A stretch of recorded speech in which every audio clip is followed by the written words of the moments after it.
TDR Conference 2016 Prophecies. The reality is, my brothers and sisters, I know today there is a huge debate about music. I want to mention again, we spoke about logic a little bit earlier.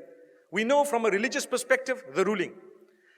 Let's speak about from a logical perspective. Wallahi, now I have done my own little research with non-Muslims. And I have asked religious non-Muslims, I'm talking of Christians and Jews and Hindus, etc., naming top pop stars from the music industry. Would you allow your children to listen to this person? Never. Would you allow them this? Never. Would you allow them that? Never. Why? It's dirty, it's immoral, it's filthy, it's degrading, and it's unacceptable. Not in my home. But you're a Christian, I know, not allowed. But you're a Jew, not allowed in my home. But you're a Hindu, never, not with my children. Why?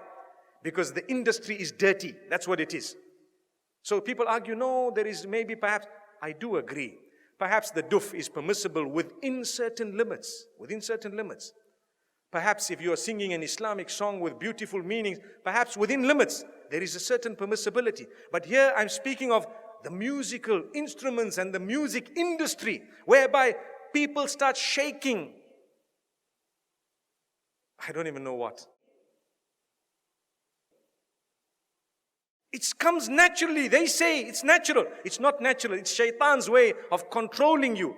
You listen to the beat continues. You start tapping your finger, you start moving your head. A little while later, you start moving the top of your body, and a little while later, you start moving the bottom of it. May Allah subhanahu wa ta'ala forgive us. And the words have become so dirty, my brothers and sisters, that it is a sign of the hour. And people say, nothing wrong. My brother, you have a beard that reaches the ground and you're still bopping. Astaghfirullah. May Allah forgive you and forgive all of us. You cannot do that.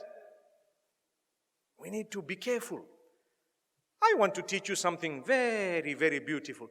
Why don't you replace that with the Quran? Melodious recitation. Listen to Ra'ad al-Kurdi. Listen to anyone else that you would perhaps like, Sa'ad al-Ghamidi. Beautiful recitals of your choice. Abdul Basit, Abdul Samad, whoever else you like. There will be so many people. Replace it. It's beautiful. It's soothing. Go onto YouTube and check how the non-Muslims reacted to a survey or a little test, an experiment that was done where they were told to listen to this Quran without knowing it's the Quran and comment about it. Wallahi, now in Europe, the test was done recently and a lot of them say, it's so calm, it's so cool, it's so soothing. I feel spiritual. Go and listen to the answers. It's there live for everyone to see.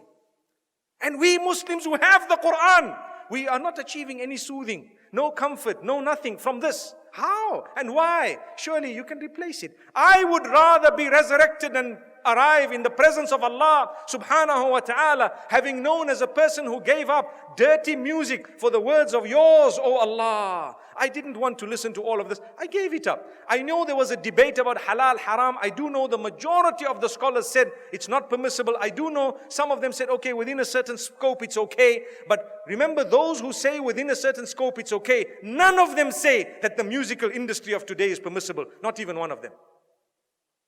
Remember that. I would rather come in front of Allah and be resurrected as a person who just substituted all of this for the Quran. Allahu Akbar. Donate now. Go to thedailyreminder.org/donate.